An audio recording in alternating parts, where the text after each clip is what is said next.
फिर ऑर्गन्स को अच्छी तरह बांध के न्यूड करके हमें फिर हमारे जो जितना बाल है वो सब मुंह में टोस दिया जाता है।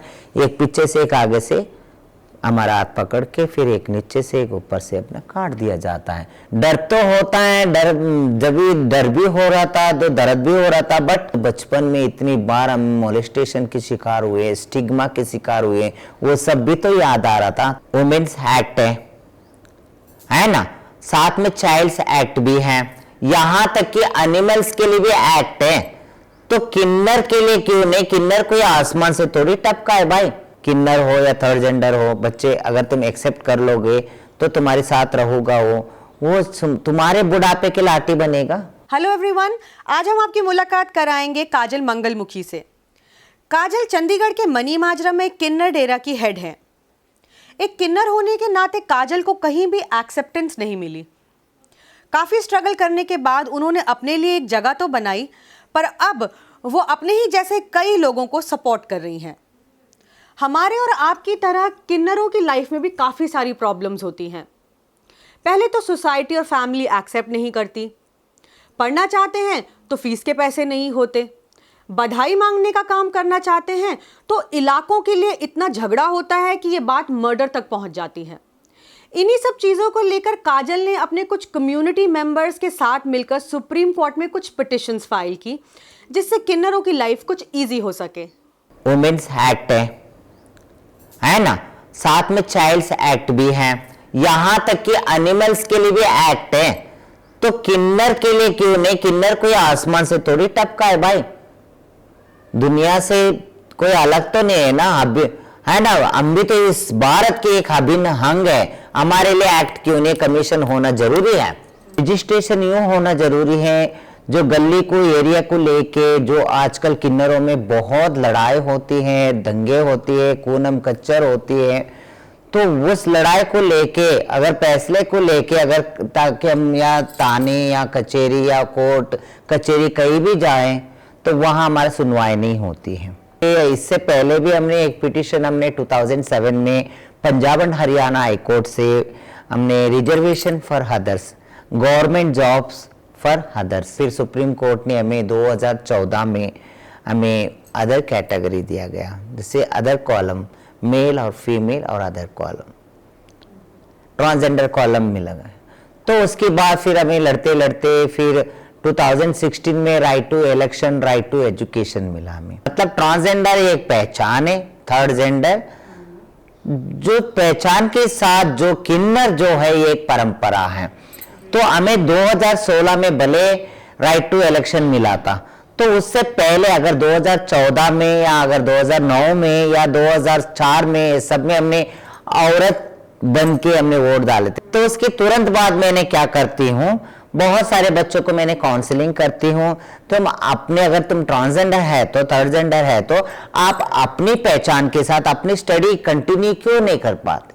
मतलब ट्रांसजेंडर के अपनी पहचान के साथ एक मेल स्टूडेंट, एक फीमेल स्टूडेंट, एक ट्रांसजेंडर स्टूडेंट जैसे इक्वल बैठ के अपना एजुकेशन पा सकता है। काजल चंडीगढ़ ट्रांसजेंडर वेलफेयर बोर्ड की मेंबर हैं। भारतीय जन समान पार्टी के ट्रांसजेंडर विंग की नेशनल प्रेसिडेंट भी हैं। 2019 के असेंबली इलेक्शन में उन्होंने एक कैंडिडेट लतिका दास रंधावा को खड़ा किया था। भले ही वोट ना मिले, पर काजल चाहती थी कि इसी बहाने किन्नरों को समाज में एक्सेप्टेंस मिलेगी। काजल का मानना है कि भले ही हम इलेक्शन ना जीतें, पर भारत की संसद में एक सीट किन्नरों के लिए भी होनी चाहिए। मेरा एक पार्टी है जो भारतीय जन सम्मान पार्टी है, मैं उस पार्टी के मैं national president of transgender wing हूँ। तो उस पार्टी के जरिए मैंने अपना उस ट्रांसजेंडर को लतिका दास रंधावा बोल के उसको मैंने रिप्रेजेंटेटिव करी।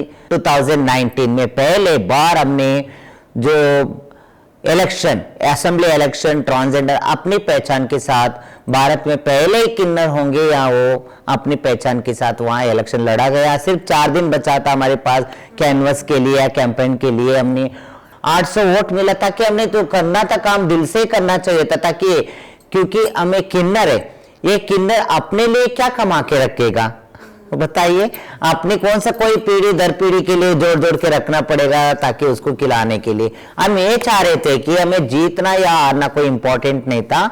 ये एक मेल है, एक फीमेल, एक ट्रांसजेंडर, एक किन्नर भी अपना इक्वालिटी समानता खड़ा है। देखिए, इलेक्शन करके अगर कोई किन्नर अगर पार्लियामेंट तक पहुंचना है तो ये बहुत टफ है और मुश्किल काम है, क्योंकि यहां तक कि हमारे लिए रास्ते बंद कर दिए जाए तो फिर तो सब कुछ तो मुश्किल होता है। मेरा रिक्वेस्ट ये है कि अगर अपना राइट्स, अपना हक के लिए मैं खुद जानती हूं मुझे क्या चाहिए क्या नहीं चाहिए, और मेरे समाज में, मेरे कम्युनिटी में क्या हो रही क्या नहीं हो रही मैं बहुत अच्छी तरह भला भांति में जानती हूं, तो पार्लियामेंट में एक सीट फ्री मिलना चाहिए बिना इलेक्शन के। ये दे पाएंगे? काजल कहती हैं कि परिवार में अगर कोई मर्डरर हो या रेपिस्ट हो तो फैमिली उसे एक्सेप्ट कर लेती है। कोई हैंडीकैप बच्चा पैदा हो जाए तो सारी जिंदगी उसकी सेवा करते हैं बिना किसी एक्सपेक्टेशन के, लेकिन बच्चा अगर ट्रांसजेंडर हो तो उसे अबैंडन कर दिया जाता है। क्या पता यही अबैंडन किया जाने वाला बच्चा आगे चल के इस लायक बने कि वो अपनी फैमिली को सपोर्ट कर सके। हमारे लिए इतनी संघर्ष, एक तो एक्सेप्टेंस नहीं है माँ बाप से, तो जैसे माँ बाप या परिवार उनसे तो पहले बिछड़ जाते बचपन से। एक स्टिग्मा या डिस्क्रिमिनेशन या मोलेस्टेशन और रेप के बहुत बारी कोशिश किया जाता है हम लोगों के साथ। ताकि ये मैं अकेले किन्नर नहीं कह रही हूँ, ये बहुत सारे ट्रांसजेंडर बच्चों के साथ होता है। तो मेरे पास जितने बच्चे जो आते थे उनके माँ बाप ने भी कोई उनको हेल्प नहीं करते थे, ताकि वहाँ इंपॉर्टेंट ये होता है कि शेल्टर बहुत इंपॉर्टेंट होता है उस बच्चों को। क्या बच्चे अगर पढ़ना चाहे तो, ट्रांसजेंडर बच्चे अगर पढ़ना चाहे तो वो क्या फुटपाथों में सो के थोड़ी पढ़ेंगे। ये जो हमारा वर्किंग एरिया कुछ लिमिट एरिया था, उस एरिया से जो भी बच्चे पैसा मिलते थे वही पैसा मैंने अपना स्पेंड करती थी उनकी एजुकेशन के लिए। हाँ जी, उसके साथ साथ बहुत सारे बच्चे तो यहाँ से अच्छे बन के निकले हैं हमारे डेरे से, और बहुत सारे बच्चे देखिए अब उनकी जो इच्छा है वो चाहते हैं कि मैं चाहती हूँ कि ताली बजाने ने ताली बजवाना है, उसके लिए मैं हेल्प करूंगी। अगर उनकी नीड्स इतना सारे बहुत कुछ होता है कि हम पूरे नहीं कर पाते, आजकल उनके माँ बाप नहीं कर रहे तो हम कैसे कर सकते उनकी नीड्स इतना सारे। जो उस बच्चों का रेस्पॉन्सिबिलिटीज, जिम्मेदारियां लेना बहुत इंपॉर्टेंट है। क्या पता हमारे जैसे बच्चा किन्नर हो या थर्ड जेंडर हो बच्चे, अगर तुम एक्सेप्ट कर लोगे तो तुम्हारे साथ रहोगा वो तुम्हारे बुढ़ापे के लाठी बनेगा। काजल कर्नाटका के मैसूरू को बिलोंग करती हैं। 6 साल की उम्र में ही उन्हें एहसास हो गया कि वो दूसरों से अलग हैं। वो लंबे बाल रखती थी, फ्रॉक पहनना चाहती थी, पर घर वाले उन्हें टी शर्ट और शॉर्ट्स पहनाते। 14 साल की उम्र में उन्हें एक लड़के पे क्रश हुआ, पर उसने उन्हें ये कहकर रिजेक्ट कर दिया कि तू भी तो मेरे जैसा ही लड़का है। परिवार में रिश्तेदारों के हाथों कई बार उनका मॉलेस्टेशन हुआ, उन पर रेप अटेम्प्ट्स हुए। घर के लोग उन्हें ज़्यादा पसंद नहीं करते थे और भाइयों से भी अक्सर झगड़े होते थे। एक दिन काजल का दिल टूट गया और उन्होंने अपना घर छोड़ दिया। रात को वो बस स्टॉप पर सोती और पूरा दिन किसी पब्लिक पार्क में बिताती। वहीं उनके जैसे कई किन्नरों से उनकी दोस्ती हो गई। एक दिन एक किन्नर मदद करने का आश्वासन देकर उन्हें मुंबई के एक रेड लाइट एरिया में ले आया। काजल ने वहाँ 2-3 साल निकाले, पर उनकी आत्मा ने ये काम करना कभी गवारा नहीं किया। काजल ने वो जगह छोड़ दी और मुंबई की सड़कों पर भीख मांगने लगी। क्योंकि किन्नरों के पास उस वक्त ज़्यादा कोई ऑप्शन होते नहीं थे, इसलिए उन्हें भीख मांगना ही ठीक लगा। ऐसा करते हुए वो इतनी अकेली पड़ गई कि डिप्रेशन का शिकार हो गई और ड्रग्स लेने लगी। बट मेरा अंतरात्मा रोता था, मैं है कौन, मैं हूँ कौन, मैं क्या है, बस ये मेरा जिंदगी का मकसद क्या है, मेरा लाइफ कहाँ तक मुझे खींच के ले जाएगा, तो मेरा पहचान क्या है, ये क्वेश्चन मार्क खड़ा हुआ था। तो उसके बाद फिर बाद में वही जो मुझे लेके आए थी मुंबई के अंदर, वही गुरुजी मिल जाती है मुझे, मिल के फिर बाद में उनसे पूछती हूँ कि मुझे एक रास्ता जो बाकी था ना, जो जीने का, या बदाई में जहाँ बच्चा पैदा होता है, जहाँ शादी होता है, वहाँ नाचने का, तो निर्वाण होना पड़ेगा। निर्वाण मतलब जैसे कैस्ट्रेशन या सेक्स रिसाइगमेंट सर्जरी जिसको कहते हैं, तो उसमें 2 ऑप्शन था, या डॉक्टर के होगी डॉक्टर का जो होता है उसको पेनलेस होता है, डॉक्टर का जो होता है। अगर तुम दाई माँ का होगे तो उसमें पेनफुल होता है। जो मुर्गे वाली माता होती है हमारा, उसका एक फोटो रख देते, उसकी आर फूल चढ़ा के पूजा करके अच्छी तरह, फिर ऑर्गन्स को अच्छी तरह बांध के न्यूड करके हमें, फिर हमारे जो जितना बाल है वो सब मुंह में टोस दिया जाता है। एक पीछे से एक आगे से हमारा हाथ पकड़ के, फिर एक नीचे से एक ऊपर से अपना काट दिया जाता है। तो जो वो वाला प्रोसेस जो कोई करते हैं, जो हिम्मत वाला जो होता है वही करता है। डर तो होता है, जब भी डर भी हो रहा था तो दर्द भी हो रहा था, बट हमारा इंसल्ट किया हुआ, जो हमें जो दुत्खारा हुआ, जो हमारा भाई लोगों ने हमें घर से बाहर निकाला हुआ, जो हमारे जो बचपन में इतनी बार हम मोलेस्टेशन के शिकार हुए, स्टिग्मा के शिकार हुए, वो सब भी तो याद आ रहा था। उसके बाद फिर बाद में 40 डेज होता है। 40 डेज के बाद हमारा रिसेप्शन होता है, हल्दी मेहंदी की रस्म होने के बाद, फिर बाद में 1-2 महीने के बाद मुझे यहाँ चंडीगढ़ ले आती है गुरुजी, ले आके फिर यही मनी माजरे के डेरे में मुझे छोड़ती हैं। तो यहाँ मेरी दादी प्रेमलता रहती है और उसके साथ साथ मेरा नीलम महंत जी जो गुरुजी है, उनके साथ छोड़ा जाते मेरे को। उन्होंने पूछे तुम्हारा नाम क्या है, मुझे पूछी। मैंने बोली दादी मेरे नाम बिंदु है। तो उन्होंने बताए बिंदु, तेरा नाम आज से बिंदु नहीं, तेरा नाम आज से काजल है। तो उन्होंने काजल नाम रखा गया मेरा। तो मुझे यहाँ राजू से बिंदु, बिंदु से काजल, ये सफर कितनी जल्दी आ गए मेरे लाइफ में। तब से काजल बधाई का काम कर रही हैं।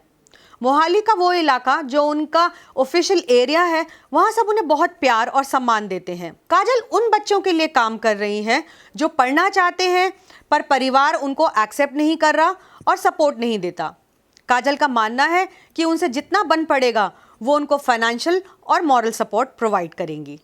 जब लोरी देने का जब परंपरा है हमारे लोगों में, जब भी नाच गा के जब लोरी देने के लिए बच्चों को मैं अपनी गोद में लेती, चाहे वो बेटा हो चाहे बेटी हो, मैंने अपने मन से मैं अपना जो कुछ इंस्ट्रक्शंस देती थी, मैंने उनको दिल से दुआ देती थी, दुआ के रूप से कुछ इंस्ट्रक्शन समझाती थी। मतलब डिसिप्लिन और डेडिकेशन और डेडलाइन और डिटर्मिनेशन और डायरेक्शन और मेडिटेशन, कॉन्फिडेंस और patience, sincerity, honesty, conversation, concentration, feel positive, feel energy, feel active, feel strong mind, and live innocent and live strong mind and healthy and wealthy long life till। यही कहती थी, मैंने यही दुआ देती थी। मेरे समाज जो किन्नर समाज ने मुझे, मेरा अपना जो बचपन है उन्होंने मुझे संवारे। अभी उनका बुढ़ापा है तो मैं उनकी लाठी मैं हूँ।